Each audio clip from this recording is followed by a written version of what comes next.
ହେଉଛି ଆମର ହଳୁ। ଆ ଦିହରେ କିଛି ପର ନଥିଲା, ଛୋଟଟେ ହେଇଥିଲା ପୁରା ଚୁଇଁଟା। ମୁଁ ତାକୁ ଆଣିଥିଲି, ଏବେ ବଡ଼ ହେଇଗଲାଣି, କିନ୍ତୁ ତା ମାଆ ଯଦି କିଏ ବୋଲି ମୁଁ ଜାଣିଥାନ୍ତି ତାକୁ ଛାଡ଼ି ଦେଇଥାନ୍ତି। ଏବେ ଗେଲୁ ହେଉଛି, ଖାଲି ଗେଲୁ ହେଉଛି, ଗେଲୁଟା ଗେଲୁଟା। କିଏ କହିବେ କି ଇଏ କୋଉ ଚଢ଼େଇ? ମୁଁ ନିଜେ ବି ଜାଣିନି ଇଏ କୋଉ ଚଢ଼େଇ। ସମସ୍ତେ କହିଲେ ହଳଦୀ ବସନ୍ତ, ମୁଁ କହିଲି ଠିକ୍ ଅଛି, ତା ନାଁ କ'ଣ ଦେବା? ହଳୁ। ହଳଦୀ ବସନ୍ତ ମାନେ ତା ନାଁ ହଳୁ ଦେବା। ନାଇଁ ହଳୁ, ତା ନାଁ ହଳୁ ଦୁଲି, ହଳୁ। ଦେଖିଲା ବେଳୁ ସିଏ ହଳଦୀ ବସନ୍ତ ବି ନୁହଁ। ଇଏ କୋଉ ଚଢ଼େଇ ମୁଁ ନିଜେ ବି ଜାଣିନି। କିଏ ଜାଣିଛନ୍ତି କି କହିବେ ଇଏ କି ଚଢ଼େଇ?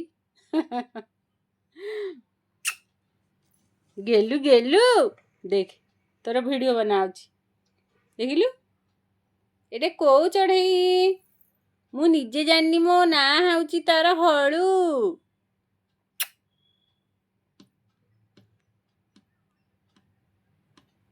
ତୋ ନାଁ ହଳୁ? କହିଦେଲୁ, ମୋ ନାଁ ହଳୁ, ମୁଁ ହଳୁ।